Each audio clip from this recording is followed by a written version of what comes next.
So the Santa Ana winds are basically kind of like a wind event that takes place in Southern California. It's just essentially due to when we get an area of high pressure, usually to kind of build over the Great Basin states. So that's Nevada and like Western Utah. And then usually like lower pressure to the south over, usually northern Mexico or southern, even, far southern California. And it's basically the pressure difference between high pressure to the north and low pressure to the south that causes a northeast wind over Southern California. And then it comes down into the Los Angeles area.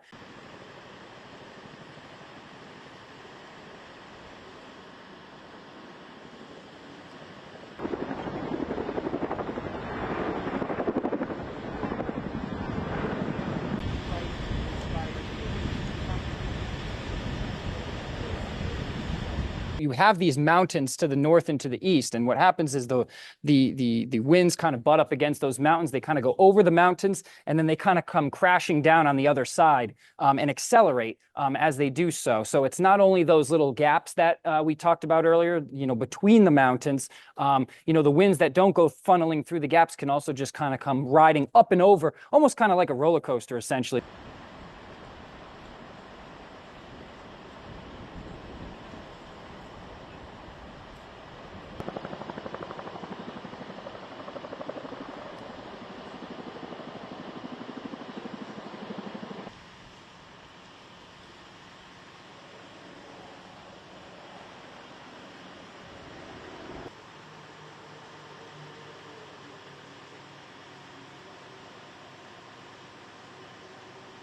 This is a graphic that goes through Wednesday morning, illustrating where we think the strongest winds are going to be in the Los Angeles area. The pink shading area here is 40 to 60 mile per hour wind gusts. And then the darker pink area here, just north of downtown, unfortunately, this is pretty close to where those active fires are going on. This is where we could see 60 to 80 miles per hour wind gusts.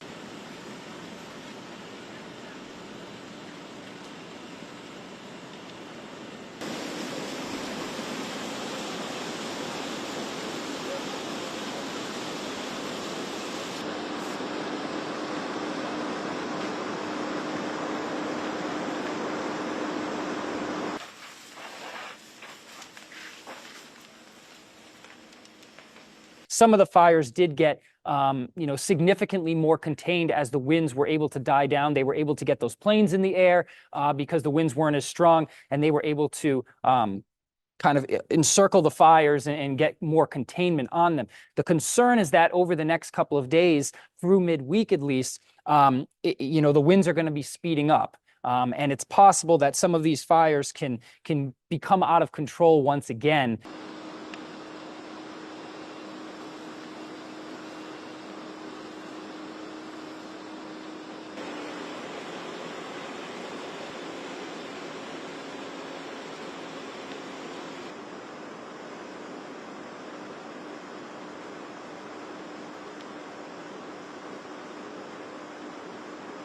So the research on climate change and these wildfires in Southern California says that by the year 2100, we're going to be seeing about a 75% increase in burn area for the state of California by the year 2100 compared to right now. So that's an exceptional stat. That is extremely concerning as we move forward here over the next, several decades, is that we're going to be seeing potentially a 75% increase in that fire burn area.